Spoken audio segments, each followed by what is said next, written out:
Okay, so everybody remember that? All right, kind of have like column 1, column 2. Then you've got what they call your transition metals. Okay, over here are metals. Okay, so everybody kind of remember that? All right, as we begin to move over to this side, we're getting into gases, that sort of thing. All right, so the very last one is, of course, our noble gases. They already have an outer orbit that's full, okay? Now, here's where it gets interesting.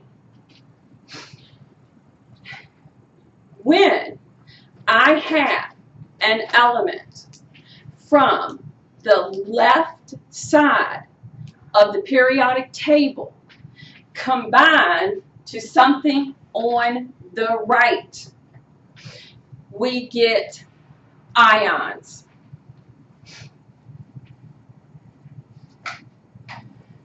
When I have something from the left side of the periodic table combined with something on the right, I get ions.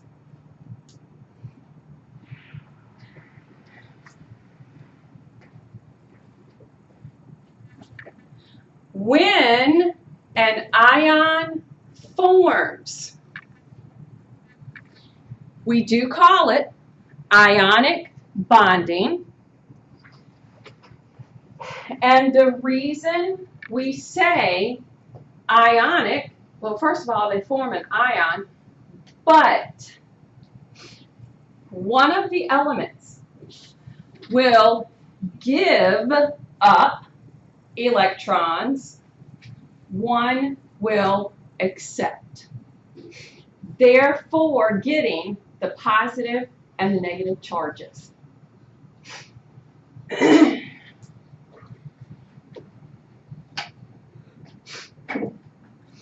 In this type of bonding that occurs, the cation will carry the positive charge. The anion is negative. That's answering quite a few questions on your study guide. So if you look at your study guide so far, we've answered what is an element, what is an atom, what's a proton, neutron, and electron, what is an isotope, what is an ion, and then what is an anion and a cation. Now, I shouldn't say the other because that makes it sound like we only have two. Another type of bonding that we have is covalent. Cooperative, for example. When you hear that term, okay, as in covalent, these are where those electrons out of those shells, okay, are shared. Those atoms, those elements are sharing their electrons. For example, the carbon to hydrogen bonding is covalent. Now write that down. Carbon to the hydrogen is a good example of covalent bonding.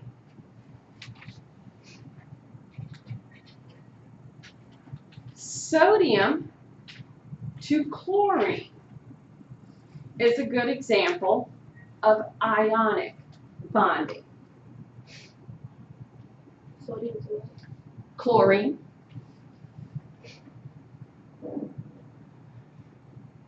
Now, we have to understand why this is important.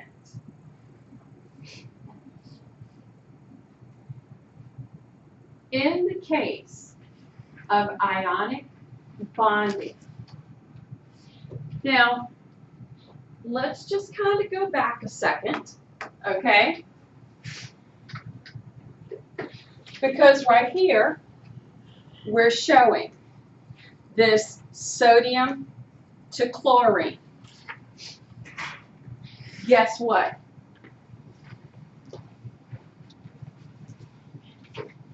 Y'all supposed to go, what? Now, sodium is over here. Chlorine is over here. I'm taking something from the left, combining it to the right. And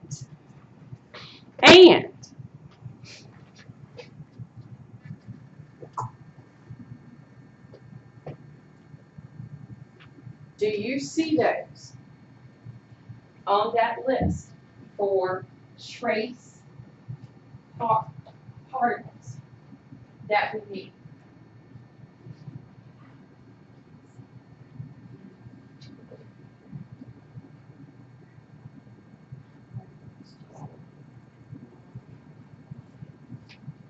But do you guys see sodium, chlorine?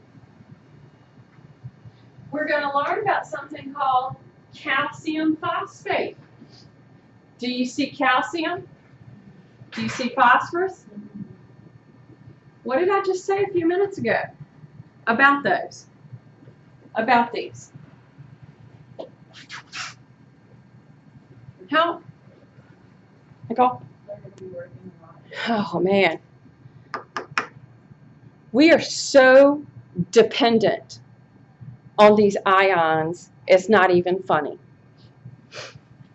When I say we are so dependent on these, from this point forward, everything you're going to study in anatomy and physiology is based on this. Everything with these ions. They're so important. So now, if we can get into our minds and understand how they're going to form, for example, sodium chloride. Do you know another common name for this? Salt. And that's what we tend to think about when we get the salt shaker and use it. Now, when I was growing up, well, all I knew of was one salt, Morton, where the little girl and you had the big tube of it and you had to flip the little thing. I don't know why, but we thought it was really cool to flip that little top open. And you know, back when I was growing up, Tupperware was real kind of, you know, important in the household, okay? And of course, my mom had those Tupperware salt and pepper shakers, you know, and it was so cool. Take it, flip that top, and fill that stuff. Don't go there, okay? I was raised when you still had rotary phones. So it was really cool, okay? That's the only salt I knew of, all right? Now, you go to the grocery store to get salt, and you got pink salt and white salt, and I don't know. You got all those different salts. Okay, I like the pink one. I think it's the Himalayan. So, but we tend to think of salt, okay, as having the sodium chlorine. Salt doesn't just have that, okay? When you look at that little crystal of salt and that whatever you're using, if you're using a grinder or whatever the case might be, when you look at that little tiny crystal of salt, there's other ions included. You've got potassiums, you got magnesiums, you got zincs, okay? So that little tiny crystal of the salt,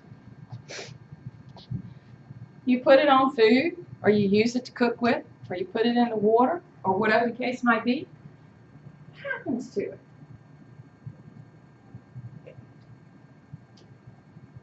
But it dissolves. This is where that comes in handy. All right?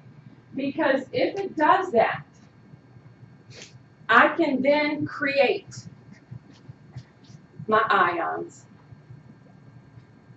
If I can get that little crystal of the salt to break apart into its component parts, I create my ions. And that becomes important to the human body. In covalent bonding, they're sharing the electrons. So in the case of that carbon to hydrogen, where for carbon and hydrogen, in that electron that's existing, the electron from carbon, the electron from hydrogen, as they form their bond, those electrons just simply go around both of them. Covalent, they're sharing. In the bonds that can be made, you can have a single bond. You can have double bonding. You can have what's called nonpolar, where the molecule simply looks straight. Or you can have polar, where they're not.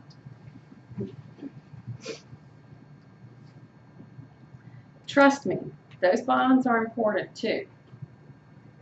So, but one of the things about covalent, they're sharing electrons. Nobody gave anything up or accepted an electron. So nobody became positive or negative. Okay? The bonding that can occur, these electrons in the outer shell, are going to help determine how that molecule works in the body. The important ions that we have in the body, and they're going to come to us from different sources. Yes, salt in the diet is important. For the most part, we get that, okay? And some of these other ions, because we don't eat a balanced diet, we don't necessarily get all of those ions. Might have to take a supplement, vitamin, or something. But we definitely need calcium, sodium, potassium. The hydrogen hydroxide, we're going to see this is helping with pH of the body. Okay? Chloride, bicarbonate, playing into the pH. Ammonium, phosphate, iron, magnesium, iodine. These are important to us. But like I said, unless you're really good at eating a balanced diet, chances are you could be deficient in some of these. Now, how they're going to work is what becomes important. For example, why is iodide important?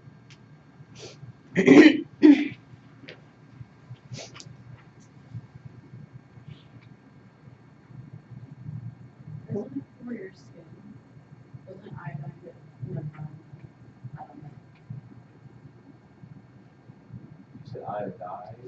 Or iodine, but iodide is the form we usually take it in. Something to do with thyroid hormone? Thyroid hormone. But now, wait a minute.